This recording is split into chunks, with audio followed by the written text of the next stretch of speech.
Ga masu buƙatar mallakan dukiya. Kun san cewar shi amfani da farar dabba yana fitar da dukiyan da ya kai kimanin miliyan 150 ko naira ko dala ko euro ko pound ko riyal ko lira ko dirham ko rupee. Kowane irin dukiya yana fitar da miliyan 150 in dai aka yi tasarifi da farar tinkiya. Shi kuɗi ne wanda amma shi tasarifi da farar tinkiya baya wuce shekara 2 shi wannan kuɗin dole sai a kashe shi.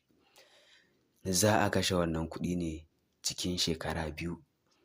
Kar a bar takardun kuɗi a ƙasa za su lalace ko a sa su banki ko a sai wata kadara da su ko a yi wani buƙatan da su. Kar a bar takardu saboda mutane suna yawan man complain cewar tasarifin su in mun fitar musu da tasarifi wasu ma baya wuce shekara 1.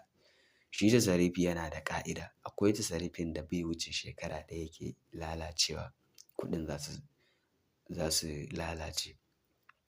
Shi tasarifi ƙa'idar shi idan ya fita ka samu ka sai wani kadara da shi ko ka saka kuɗin a banki ko kuma ka yi wani abu da kuɗin. Akwai mutanen da su ɗabi'a su ce barin takardun kuɗi a ƙasa ba tare da an sa su banki ko an yi wani abu da su ba. Shi tasarifi ƙa'idar shi yana da ƙa'idoji. Akwai tasarifin da shekara 1 wani wata 5 yake wani ma wata 6 yake wani ma kuma shekara 2 yake wannan na shekara 2 ne. Kar a bar takardun kuɗi kuma miliyan 150 na kowane kuɗi nau'in kuɗi a duniya.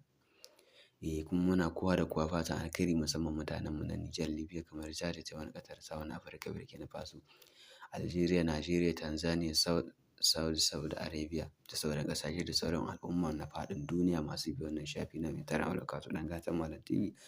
Za a iya ɗaukar lambar mu a yi mana magana ta WhatsApp domin ƙarin bayani ko kira nan take a cikin sauƙi in sha Allahu rabbi. Kuma muna kowa da kowa fatan alkhairi. A danna subscribe sannan a danna alamar ƙararrawa.